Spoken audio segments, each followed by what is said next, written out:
Bueno, estamos en comunicación telefónica, como le habíamos dicho a ustedes, con Eduardo Maturano, médico, cirujano y virólogo con doctorado en desarrollo de vacunas, un máster en neurociencias y especialista en infectología y en epidemiología. Hola Eduardo, ¿cómo estás? Claudio Bevilacqua y Claudio Gallo te saludan. Gracias por acudir al llamado del Paso Cambiado.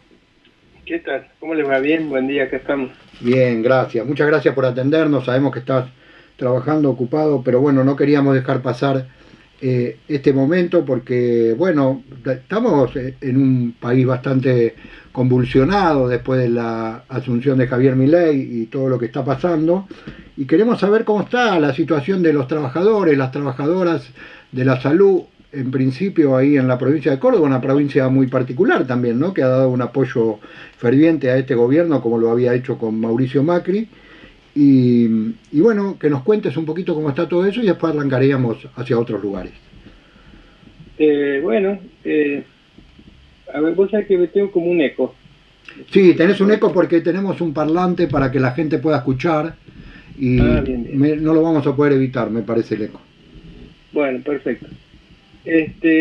Bueno, en relación al tema salud, digamos, acá en Córdoba, que es como un concepto muy amplio, que implica a los trabajadores, pero que en este caso creo que está vinculado al tema, como vos expresás, de la política del gobierno nacional y también te diría del gobierno provincial, porque yo creo que Milei no hubiese llegado a la presidencia si no hubiese sido por el apoyo de tanto de Schiaretti y Giorgiola Claro. como del propio radicalismo, en el caso concreto del grupo de Loredo y, bueno, y otros también se sumaron, vergonzantemente, porque no salieron a hacer campaña, pero le juntaron los votos. Entonces es una provincia Claro. donde conviven ideas afines a las del gobierno nacional, pero también tiene su propia identidad local.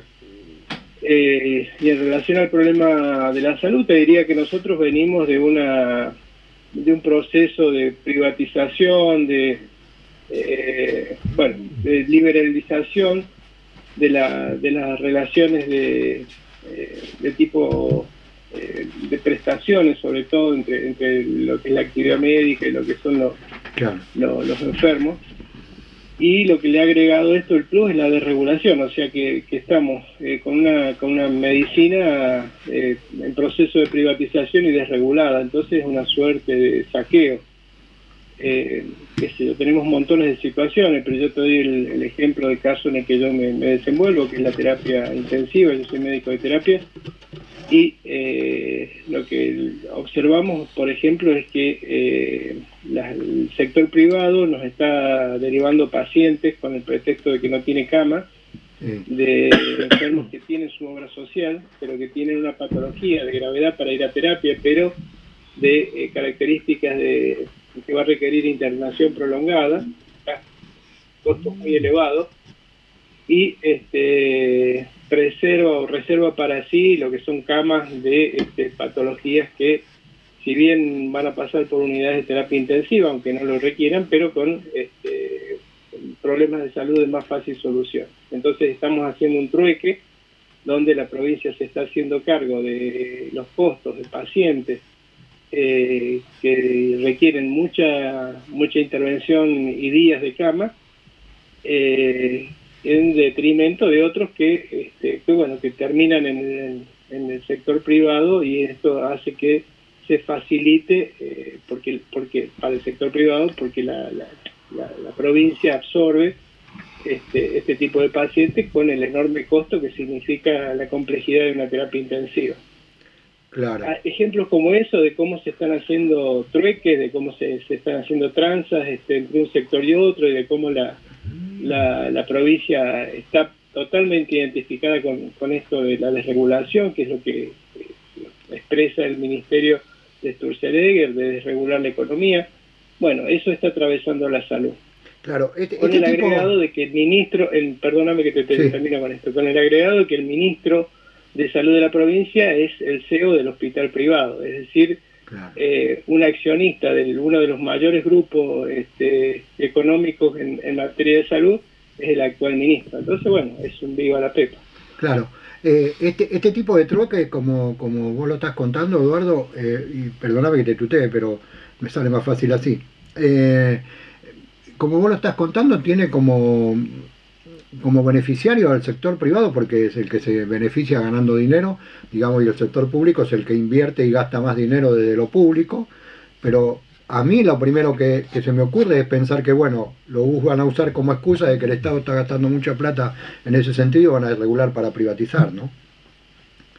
Y bueno, fíjate, esto yo creo que merecería directamente una acción legal, aunque yo Sí, no confío para nada en la justicia, pero merecería una acción legal la expresión de funcionarios del gobierno de que los jubilados sospechosamente consumen muchos medicamentos. Es decir, los viejos claro. requieren muchos medicamentos, con lo cual ponen en duda al propio jubilado, a la familia que supuestamente garronea los medicamentos de los viejos, a los médicos que recetan porque, no sé, por una cuestión de clientelismo. Es decir, que hay ahí una cuestión muy preocupante, que yo creo que tendría que tener una réplica. Yo me llama la atención que no haya habido, no sé, una suerte de respuesta a esto, y de Claro. respuesta a tantas cosas, de barbaridades que hablan estos tipos.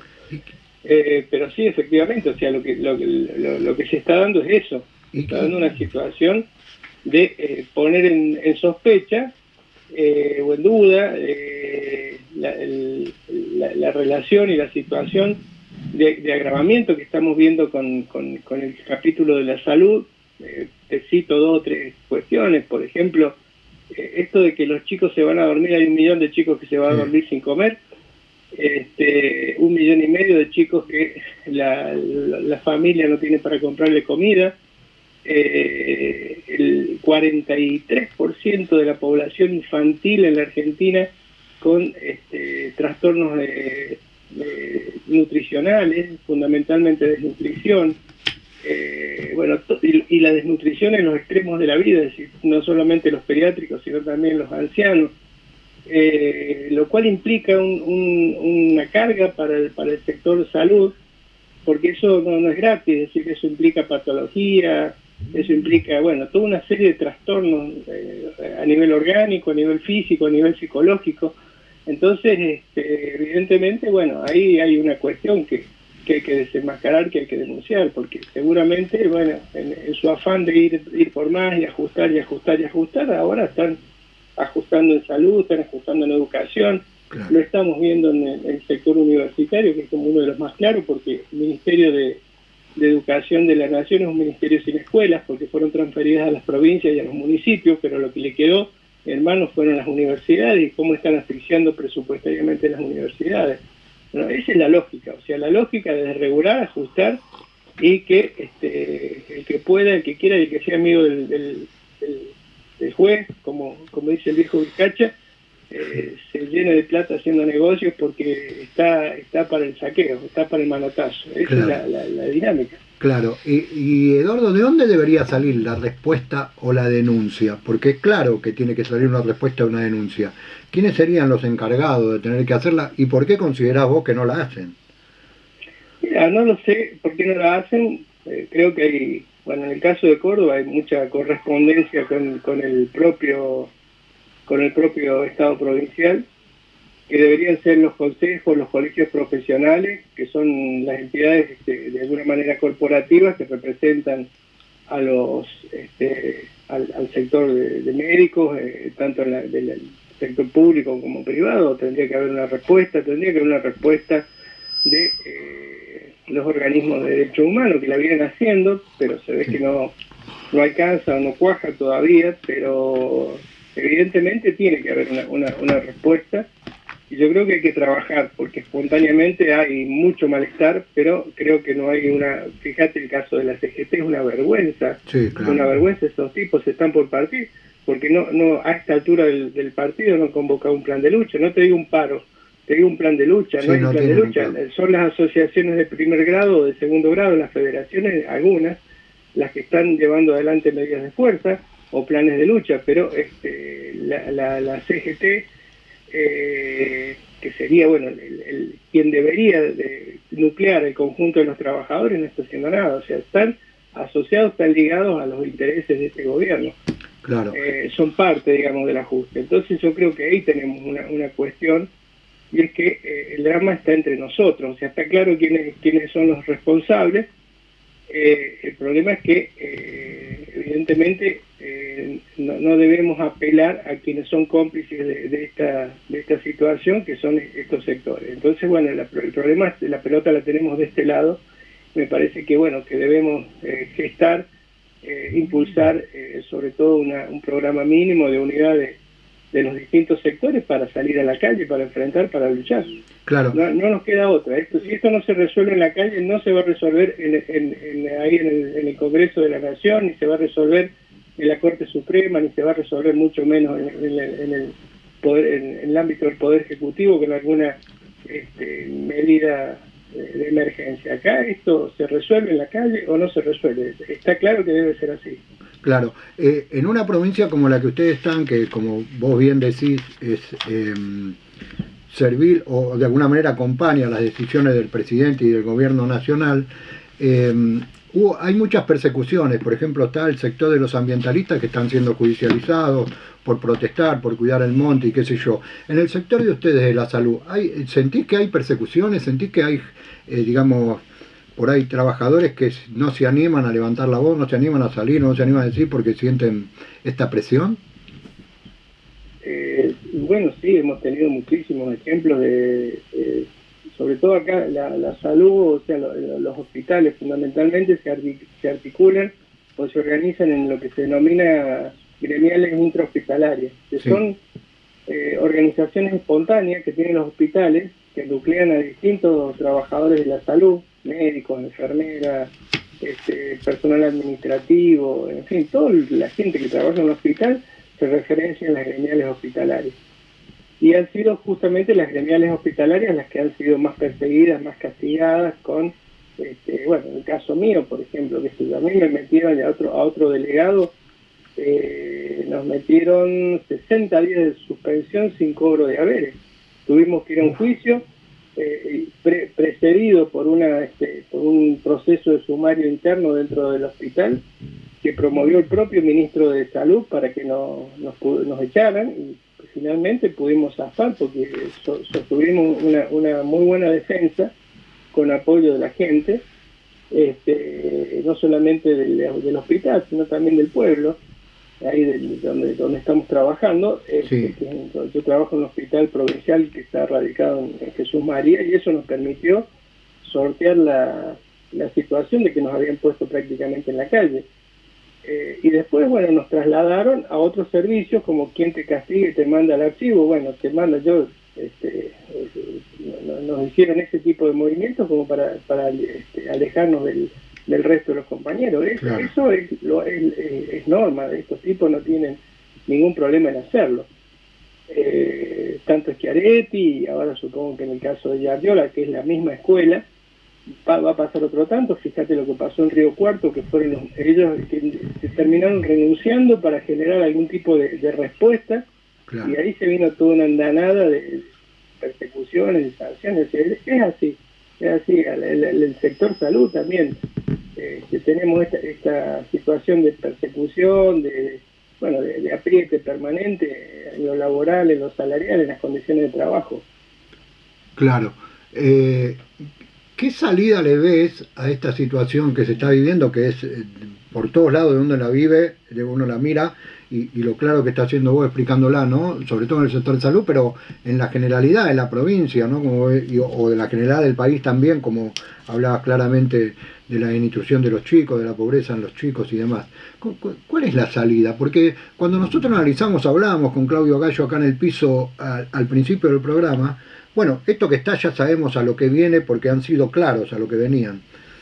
Pero anteriormente habíamos tenido gobiernos en lo que parecían que eran más benévolos, que eran mejores o qué sé yo, y así toda la pobreza siguió creciendo. El gobierno de Alberto Fernández fue un fiasco por donde se lo mire. ¿Por qué se repiten las mismas políticas y a qué responde? Bueno, yo creo que hay una dinámica a ver, te voy a poner un hito histórico que todos, en el cual nos sentimos de alguna manera representados, que es el cordobazo, sí, que es la generación de los años 60, 70, en el marco de proceso ascendente de la clase trabajadora y de las luchas se da el Cordobazo, y después, bueno, la historia marca una caída de la ola de ascenso de los sectores populares y el advenimiento de la dictadura. Eso fue un momento de quiebre, porque teníamos una suerte de matriz productiva basada en la sustitución de importaciones y el proceso de industrialización que se dio en muchas ciudades, fundamentalmente las grandes ciudades, donde se instalaron industrias, se desarrolló el proletariado industrial, los barrios de laburantes, bueno, todo lo que más o menos el propio estudiantado en consonancia, todo lo que nosotros conocemos. Pero después de eso vino un proceso de transformación que fue puesto al servicio del gran capital financiero, comenzando con el proceso de la deuda, y a partir de ahí se fue tolerando el endeudamiento. O sea, la deuda, la primera deuda, por llamarla de alguna manera, no la de Rivadavia, la primera deuda que arranca con Martínez de Oz, que es una deuda privada, fue convertida posteriormente en deuda pública, o sea, hubo una estatización de la deuda. Claro. Eso es totalmente ilícito. Y a partir de ahí fue una deuda descomunal que empezamos a pagar, porque la pagamos los laburantes, digamos, que empezamos a pagar, el Estado comenzó a pagar, sin ningún tipo de consecuencia para los que decidieron asumir esa deuda, esos seguros de cambio, que fue la deuda privada, y convertirla en deuda pública, de la mano de Caballo y toda esa runfla, claro, en aquellos años. De ahí en más hemos venido de endeudamiento en endeudamiento y de desendeudamiento en desendeudamiento. Es decir, unos endeudan, otros pagan, unos endeudan, otros pagan. En este último tramo, donde le dan una fortuna a Macri, que buena parte de esa plata no está claro dónde está, y que debió ser auditada antes de que el ministro Guzmán decidiera pagarla, porque tendría que haber dicho, mira muchachos, tenemos voluntad de pago, pero primero vamos a ver cuál fue la necesidad, la oportunidad del endeudamiento, dónde fue a pagar la plata, qué se hizo con esta plata, por qué se dio la plata, vamos a auditar, porque después salió que la deuda, la propia auditoría dijo que es una deuda fraudulenta y el Estado la aceptó y la estamos pagando. Y después vino un ciclo, un nuevo proceso de reendeudamiento, una vez que el gobierno anterior se jactaba de haber desendeudado, haber pagado una deuda que era ilícita. Eso es lo que dice el fallo del juez Ballesteros, la deuda es ilícita. Entonces nosotros pasamos de ser un país con un cierto desarrollo capitalista, productivo, a nivel industrial, a ser en este momento un país apuntado al pago de la deuda, y los recursos para el pago de la deuda vienen del agronegocio, del extractivismo, de todo lo que dice este acuerdo, programa de 10 puntos que se juramentó acá en Tucumán, que es una vergüenza de entrega del país, más allá de que ya habían habido señales con la ley ómnibus y con el mega decreto. Entonces hay un acuerdo sean liberales, sean pseudo libertarios, porque los libertarios son los anarquistas, ¿no? Estos tipos que son unos atorrantes, sí, y de los propios progres que le pusieron el gancho a este fenómeno que estamos padeciendo hoy en la Argentina, que tenemos consecuencias que son gravísimas.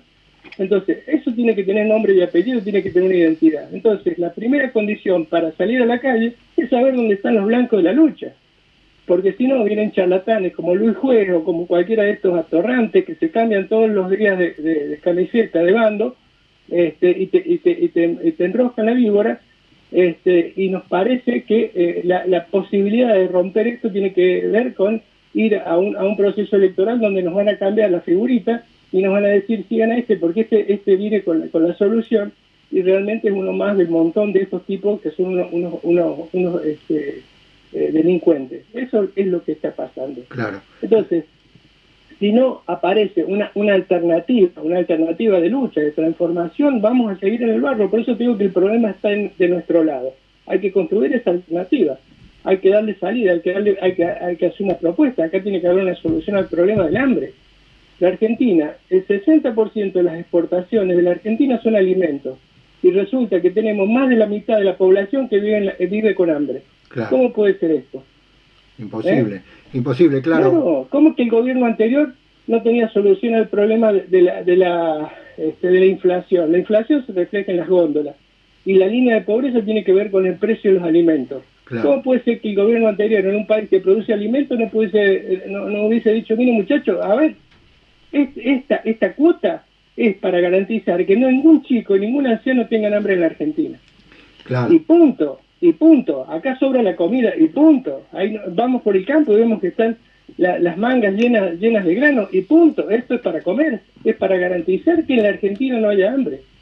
Claro, si uno lo lleva al terreno de la humanización, es un vuelto para ello garantizar que en la Argentina no haya hambre. No es mucho dinero, porque la comida, como decía, se produce y está. Ahora, en todo esto que vos estás planteando ciertamente y que es en un contexto histórico que no se puede negar, porque cualquiera que hace un recorrido como el que hiciste vos, Eduardo, lo puede ver claramente. Hay un rol preponderante de las centrales obreras, porque no son las mismas centrales obreras que en la del Cordobazo, a las que tenemos hoy. ¿No? Uno puede hablar de la CGT de la misma forma, que defiende a los trabajadores o que está por el derecho de los trabajadores, pero en los últimos años, y yo te diría varios años, no solo 4 ni 8, no sé si no son más de 10, o desde que volvió la democracia, la verdad que las centrales obreras vienen haciendo agua y mirando para otro lado, ¿no? Son parte de la transformación de la matriz productiva, es decir, es lo que yo te decía al principio, pasamos de una transformación de un país relativamente industrializado, con gremios de punta que tenían que ver con el sector metalmecánico, con el sector metalúrgico, y hoy lo que negocian es que ante las suspensiones, los laburantes les pagan el 50% del sueldo, es decir, en vez de imponer un plan de lucha, van a mendigar, Claro. a mendigar. Claro. ¿Me entendés? Van por el choripán y la Coca-Cola, eso es lo que están haciendo estos tipos. Claro. Entonces, por eso te digo que no hay que prenderle vela al santo equivocado. ¿Qué tenemos nosotros que exigirle a la CGT que convoque un plan de lucha? Eso está claro que no lo van a hacer. Es una vergüenza, hay que denunciar que no lo hacen, Claro. y pedir un repudio, en todo caso, a los laburantes que repudien estos tipos, pero no alentar alguna expectativa, porque son parte del drama, son parte de lo que nos está pasando, lo mismo que te dije que estos partidos que supuestamente son diferentes. En el punto fundamental, que es el fenómeno del endeudamiento, de la dictadura en adelante, todos han acordado con fenómenos de blanqueo de capitales, todos han acordado con no mandarse literalmente en cana, porque no hay presos en la Argentina, porque a ver, son excepcionales los funcionarios corruptos que terminan presos, cuando tendríamos que tener una cárcel solamente para funcionarios corruptos, porque no alcanzarían con las que ya existen, ¿entendés? Porque tendrían que estar desbordadas de funcionarios corruptos, no hay uno solo, no hay un solo funcionario corrupto en cana, y cuando entran en cana, es por un rato, y si no, van ahora a pedir que los propios responsables del proceso originario de todo esto que yo marcaba, que es la dictadura militar, vayan a sus casas, los milicos, los genocidas vayan a su casa o puedan ir abiertamente, porque lo están haciendo, a las fiestas, a tener salidas que son supervisadas porque son permitidas para el régimen de detención que tienen, porque viven en ese tipo de cárceles, que son cárceles de lujo. Eso es lo que admiten, eso es lo que alientan, eso es lo que buscan, que la sociedad se congracie con estos tipos, con estos terroristas. Entonces, ese es el punto. Claro. Por eso te digo, hay que, blanco sobre negro, de un lado los enemigos del pueblo y del otro lado el propio pueblo, los trabajadores y los luchadores. Eso es lo que hay que buscar, eso es lo que tenemos que tratar de conseguir. Bueno, y Eduardo, todo esto que nosotros estamos planteando entre preguntas y respuestas y de alguna manera denuncias que hacemos, ¿es posible? Digamos, uno se pone a pensar en la matriz productiva que está hoy en el país, digamos, las presiones externas, la injerencia de Estados Unidos y el capitalismo y el imperialismo, digamos, en un país como el nuestro, ¿es posible la salida? Yo creo que es muy posible. El tema también es que, bueno, hay que desarrollar todo un programa. Por ejemplo, vos decías hace un rato el tema de los sectores que luchan acá en relación al ambiente, Sí. que hay muchos grupos ambientalistas por distintas problemáticas. El problema que tenemos con el ambiente es muy simple, es decir, la unidad histórica, ancestral, entre el ser humano y el ambiente, que era ser parte del ambiente, lo rompe la incursión de la propiedad privada, que convierte en valor a la fuerza de trabajo y convierte en valor a la tierra. Eso rompe esa unidad. Claro. Eso rompe esa unidad. Fíjate que lo primero que dice mi ley, lo primero que plantea mi ley es la defensa y poner por delante de todo el reconocimiento de la propiedad privada. Es decir, no es porque no exista el reconocimiento de la propiedad privada, pero exalta ese valor, que es justamente el valor al cual tenemos que poner atención al momento de discutir el problema del ambiente. Porque cualquiera, vos, yo, cualquiera, Sí. que consigue un pedazo de tierra, porque lo heredas, porque porque lo compras, porque lo usurpás, lo que sea, te da acceso a lo que se llaman derechos de propiedad. ¿Y qué son esos derechos de propiedad? Derecho a que si vos querés talar el monte, lo podés talar, podés hacer un sembradío, podés hacer un socavón, como las mineras, Sí. podés hacer lo que quieras con el ambiente por los derechos de propiedad, podés contaminar el agua por los derechos de propiedad. Por lo tanto, el problema tiene que ver con la propiedad que se establece con el capitalismo, porque no es una cuestión previa. En el feudalismo eso no existía, y en las relaciones comunales que había acá en América, en los pueblos originarios, eso no existía. Es un problema del capitalismo. Entonces, ahí hay que poner el acento, y por supuesto que hay que construir identidad anticapitalista o identidad contra este fenómeno que está sacudiendo toda la humanidad, porque no es un problema nuestro. El agotamiento del ambiente que genera, entre otras cosas, el calentamiento global, el cambio climático, etcétera, es algo que nos está afectando a todos.